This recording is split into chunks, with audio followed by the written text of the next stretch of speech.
It's late, so I had to throw on my do-rag. But before I go to bed, reading number 2, How to Lose a Planet, the Afro-Future Epic.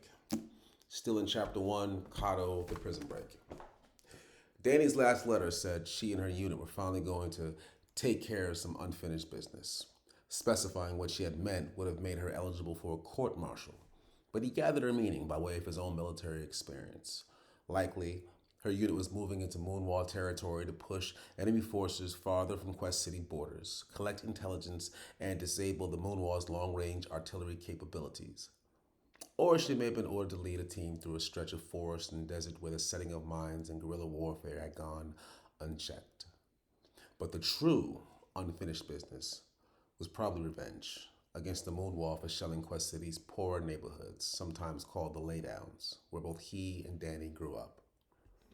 He heard a distant scream, which, because it was nighttime, could have been an outcry of pleasure thanks to smuggled sex workers, or an outcry of pain thanks to sexual violence. He flinched at the sound and squeezed his right thumb against the thimble on his right forefinger. The fragments on the wall lit up, piercing the darkness. The white rectangle reappeared, and a column of the names of people who had written him populated its empty space. He looked at the names, mostly strangers with opinions on his decision to not kill, most of them supportive, some not.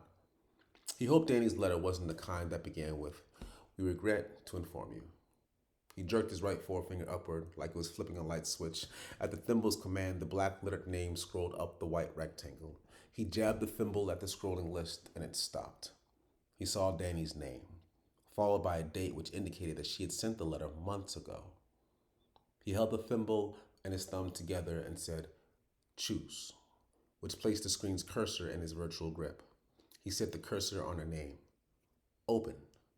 Bright horizontal pixels produced a beige-skinned woman on the cell's wall. Short black hair falling over the right side of her forehead, eyes brown and upturned, a wide nose and bright teeth all featured on her round face. She smiled while wearing a black and gray lunar combat uniform and matching cap. A plasma rifle was slung across the front of her torso. She held her arms out wide. "Play," he said. "Hey, soldier," she said in her raspy sing-song voice. Her arms fell to her side. "How you rolling?" Pause. The video froze. He laughed and wondered when he had last done that. Dani always recorded her letters and always stood up when she recorded them because she was so energetic. Everyone else just wrote. "What you mean?" she had said when he teased her about her more spirited approach to correspondence. "I'm just sexy, and ain't no one should have to miss out on a nice view." In one of her letters, she told him that she connected with Kato so quickly because he reminded her of her brother. Same smooth, dark skin that made the whites of his eyes stand out. Same athletic frame. Same moodiness.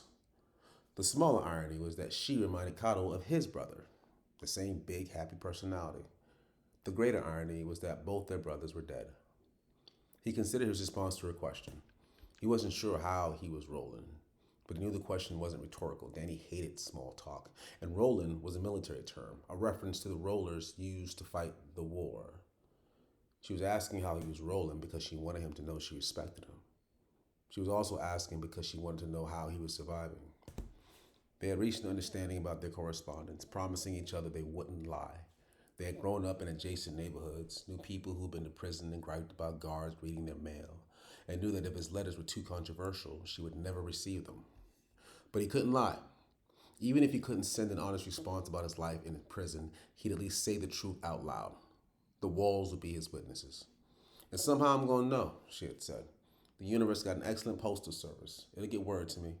And then I'm going to pray for you, smile for you, laugh at one of your smooth brain jokes. Whatever. The morals and guards, they can't stop it, man." I hope you're right about the universe. He looked at her and thought about the last time he'd worn a military uniform. "Because I can't record my answer." He leaned forward, resting his elbows on his knees. "I don't know how I'm rolling, girl. I know I'm locked up. But that ain't everything."